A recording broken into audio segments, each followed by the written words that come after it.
welcome to my channel. I'm Cherie Page, also known as Breast Cancer Babe, and today I'm actually going to tell you my story and my journey as to why I left Mormonism. I know that you're like, what does that have to do with breast cancer? Nothing, but now I'm just, talking about random things on my channel, and you know what? Some people are going to find this topic interesting, and other people will probably be like, don't care, skip.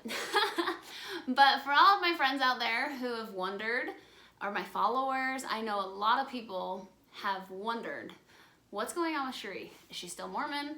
She used to wear garments, like she's dressing a little more, like showing her shoulders or more skin, and that's not really common from a Mormon girl.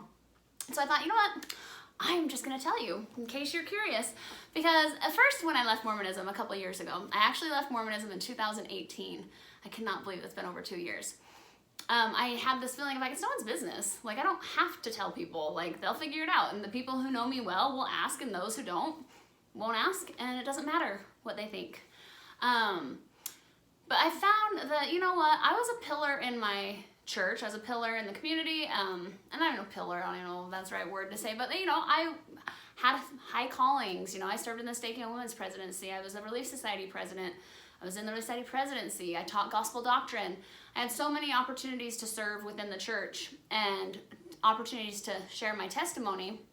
And so I think people who maybe I've impacted or had an influence on just are very, very curious. And I don't blame them. I would wonder the same thing, like, whoa, what happened? Like, is she not Mormon anymore? What's going on? And so I thought, you know what, I'll tell you my story.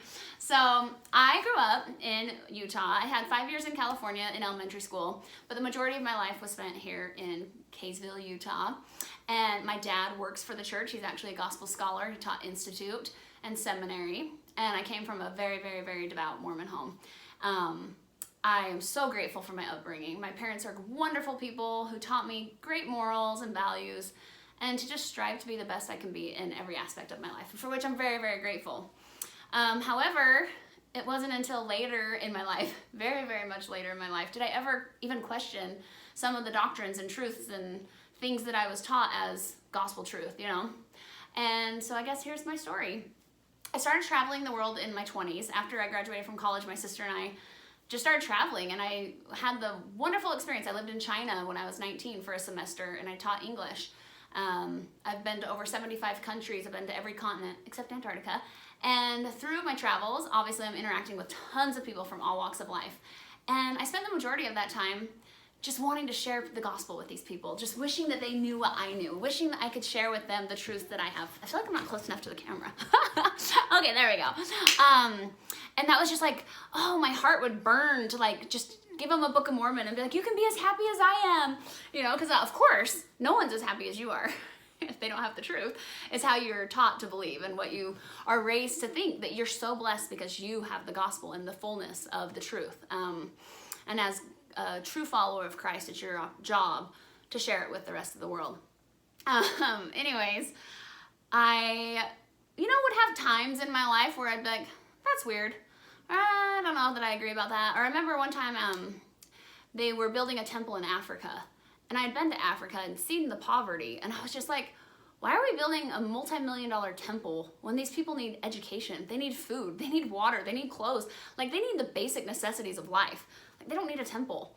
And that bothered me. And I remember saying that to my mom, just like, and I even just said it kind of like really calmly, like without trying to start an argument. I just said, don't you think it's weird that we build a temple in Africa rather than like building schools and like getting these people education so they can rise out of their poverty?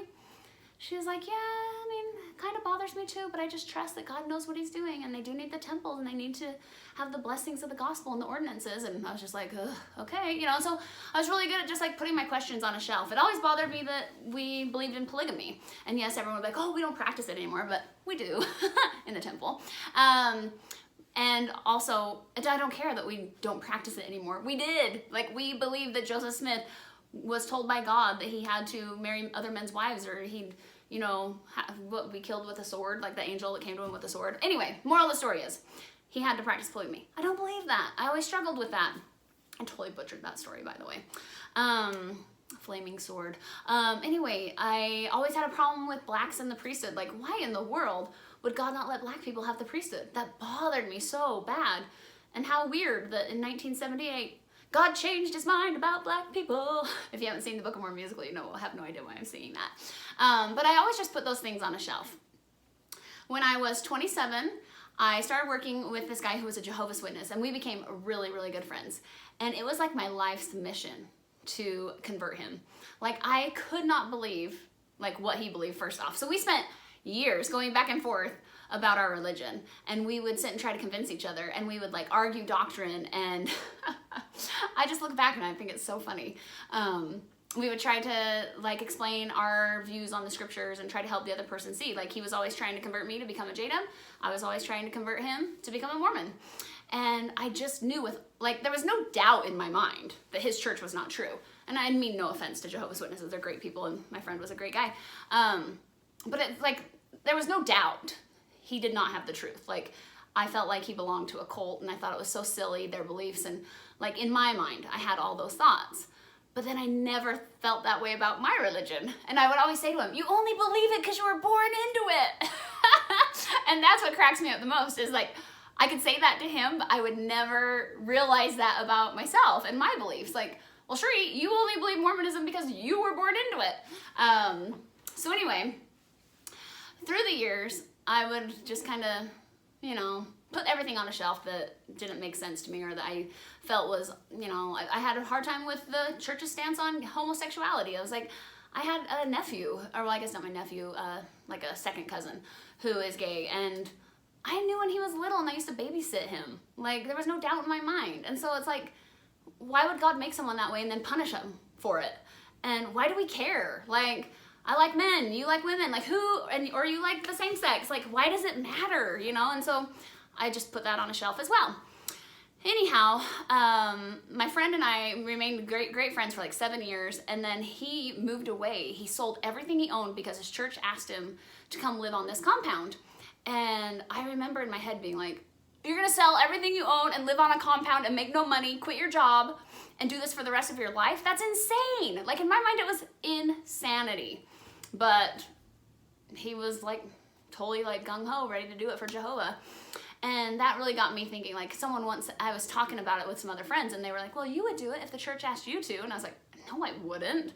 But then I was like, would I? Anyway, after he left, I was just like fascinated by JWs. So I started watching a lot of YouTube videos and just anything I could get my hands on from like former JWs. And I'd watch these YouTube videos like this, people who used to be in the religion who had left. And I would just hear their stories and what they would say about being a member of that church. And through watching these videos, I kind of was like, Mormonism's kind of like that. Or we kind of do that in our church, you know, but I would just, don't think that way. Like, I didn't want to not believe my church was true. I was happy. I was a great Mormon, and I loved being a Mormon.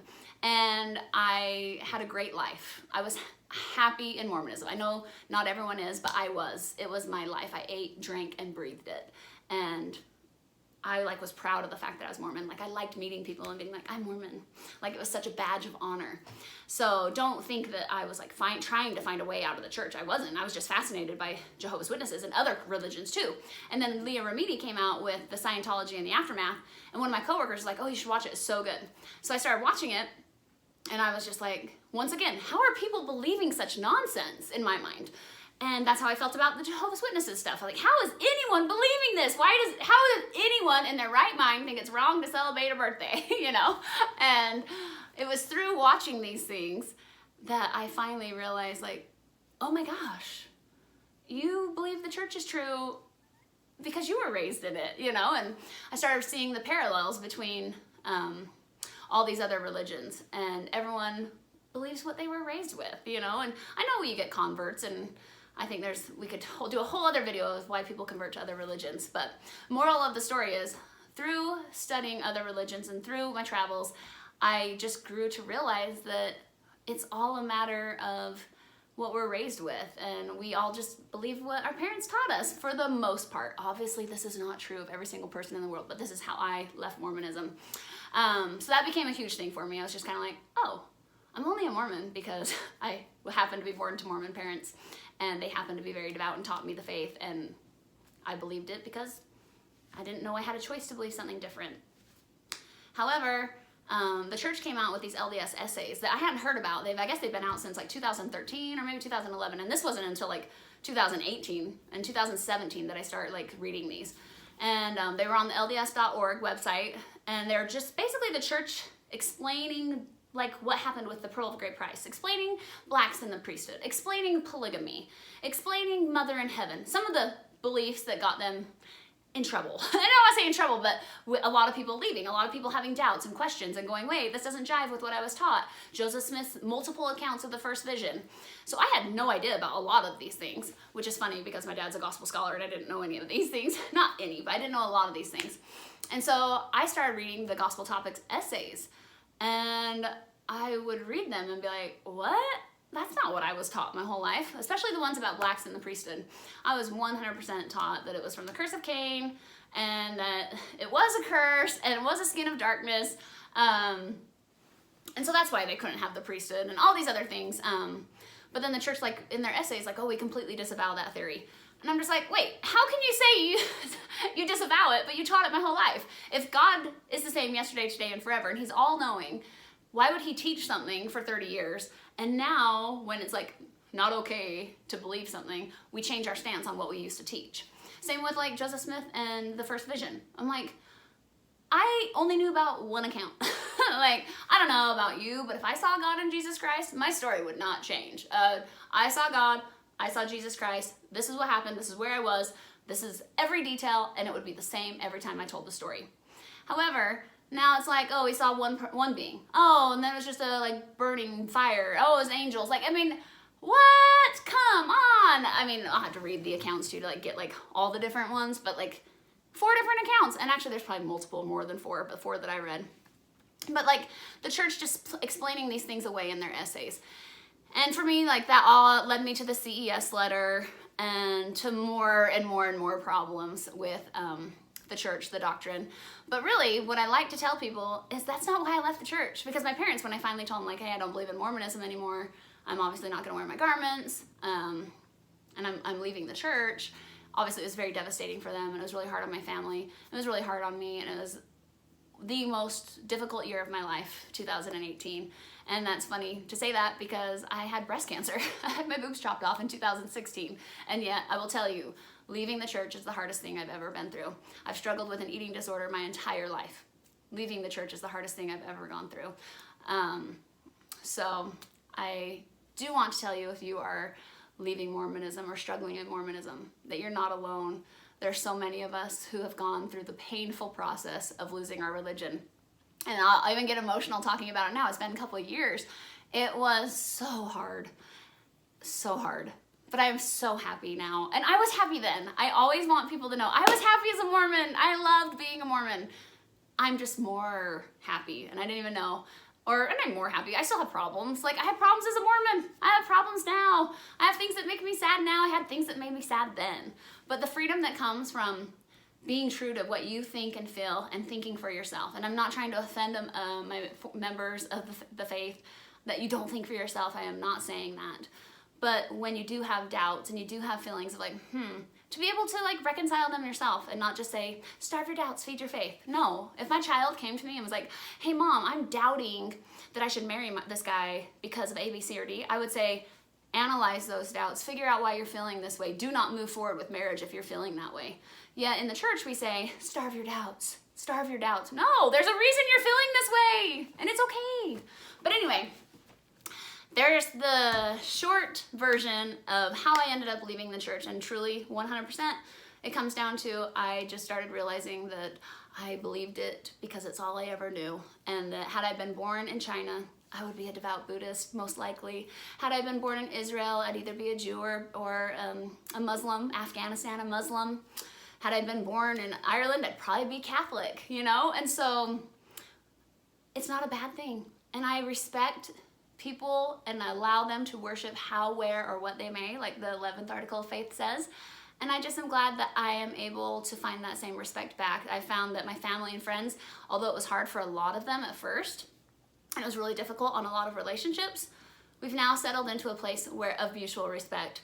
That I ask about their church experience. Oh, how did that go? How was your talk? Oh, how did the baptism go? And I will come and I will be on the front row to every event in your life because I love you. And when you love people, you accept them and what they believe, unless it's like hurting other people. But anyways, and I found that they're giving me the same respect in return. So even if it's hard now, I promise it'll get better. And that's my story of why I left Mormonism. I didn't believe it anymore. And it's not because I wanted to go commit a lot of sins. I was very, very happy and I was very good at living the gospel. Guys, a boy didn't even touch my boobs and got them chopped off. You know, I was 36 years old. Like, I lived the gospel. So if someone's like, oh, she left the gospel because she wanted to go have sex. She left because she wanted to dress like a hoe. I wore garments for 10 years. I went to the temple every week. I had no problem living the commandments. That's not why I left the church. I left because I didn't believe it. And I'm happy for those who still do and are happy in the gospel, and I'm happy for those who don't and are happy out. I just think the more we can accept each other and love each other, even with our differences, the happier we'll be. So that's my story of leaving Mormonism. And I have thought about making other videos about like all the different things within Mormonism that I struggled with or that were interesting, or in hindsight I can like, oh my goodness, like the temple, don't even get me started on that one. But for now, I just want you to know that that is why I am no longer a member of the Church of Jesus Christ of Latter-day Saints. But I'm still very, very happy. And I don't even have to convince myself. Anyways, love you, and I hope you all have a great day.